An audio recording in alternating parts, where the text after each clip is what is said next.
What's up, guys? What's going on? So I'm coming at you today with what I would call my #1 pro tip. And this isn't something I haven't said before, actually. If you click on the link above, I did a tree planting video, and I think I probably could have done a better example of that, and I will definitely do another tree planting video here going forward. But you know, something that I want to point out, something I want to save you all, and something I've been seeing a lot of lately, probably like 5 times in the last 2 weeks in consultation work, probably 3 times in the last 2 weeks on Facebook. You know, I'm a part of these, you know, fruit clubs and, you know, rare fruit collectors and this and that, you know, gardening clubs, and people are always posting pictures of their trees they planted. And something I want to point out, and, you know, stress, should I say, not even just point out, the importance of planting a fruit tree, and when you're planting a grafted fruit tree, planting it high and tight. I can't stress this enough. You know, when we're talking about a mango here, an avocado, a lychee, a longan, you know, a tree that can be a part of this food forest system for 100 years, you know, taking this little bit of extra time and planting this tree properly is going to save you so much time. You know, it's going to give you a bigger, healthier tree. It's going to give you more fruit. You're going to have success. You know, I see trees planted low all the time, and you know, I just recently saw somebody that, you know, supposedly really knows his stuff, you know, post all these fruit trees in his backyard, and instantly, as soon as I saw the picture, I was zooming in, you know, I'm like, those are planted too low. You know, I could instantly see that only half the graft was showing, that dirt was tied up against the graft. And you know, my 2 biggest takeaways when you're planting a fruit tree, my #1 is planting high and tight. You know, and this might not apply to all parts of the country. You know, if you have rocky soils, if you have clay-based soils, I'm not sure if this is going to work for you as well as it does for us here in these really sandy soils. So, you know, we're in a subtropical area here in Florida. We have extremely sandy soils.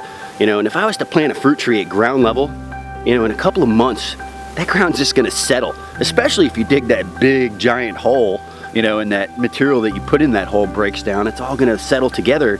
All of a sudden, you're going to end up with a low fruit tree. And you know, low fruit trees, in my experience, have been nothing but problems. You know, you end up, you know, the ants start coming in. They're an indicator that there's a problem. You start getting crown rot, collar rot, all different types of issues on that tree when it's planted low. So high and tight. I'm going to show you what a high and tight tree looks like. I don't have time this morning to do another tree installation for you, but I'm going to be doing a couple more videos on that. We're going to do a different type of video. That last one we did, I believe, was a mango. But this example I want to show you is on an existing planted mango tree here on the farm, so hold tight. What's up, guys? I'm back. All right, so I'm over here in the understory right behind my pool cage, and right behind me here I have a Kerry mango. So this is one of the, you know, older sought after varieties of mango. There's a lot of new varieties now, like orange sherbet and fruit punch and coconut cream, you know, that are maybe a little bit more sought after than some of these old varieties. This is still a very good mango. That's not why I'm here to talk about varieties. I want to talk to you about planting. So, you know, you'll notice here on this mango, that's the graft. You see how much larger that is than the scion, which would be that cutting from that Kerry mango they spliced together. You know, this is what they call a club foot. We really want to see that foot like that protruding from the ground. This whole area leading up to this tree is a little higher than the ground around it. When we originally planted this, we planted it like a plateau. Okay, we didn't want a pond for that water to sit in. We didn't want a hill for that water to come off. We wanted to give it a flat base for that water to sit on. And as that tree settles, that graft is always going to be high above the ground. You know, we're talking about a tree that could be here 100 years. Take that little bit of extra time. You know, this is something that I've also learned from my mistakes. Something that I fixed a long time ago, but something that I need to pass along to you all, because I feel like if you take that time, you put these trees in the ground properly, they're going to pay you back for, you know, longer than you're here. They're going to pay your kids back. It's well worth the time you're going to put into it. So I promise you, you know, if you want long-term success, you know, out of a fruit tree, you must plant it high and tight. You know, mangoes especially do not need a lot of good soil.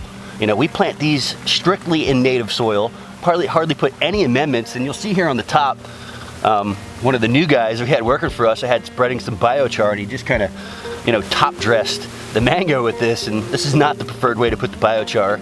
I'd much rather work this into the soil, get it down into the soil profile a little deeper, and that's what he was told to do. I still haven't fixed this problem. It happened about a month ago, so biochar on the top, don't pay attention to that.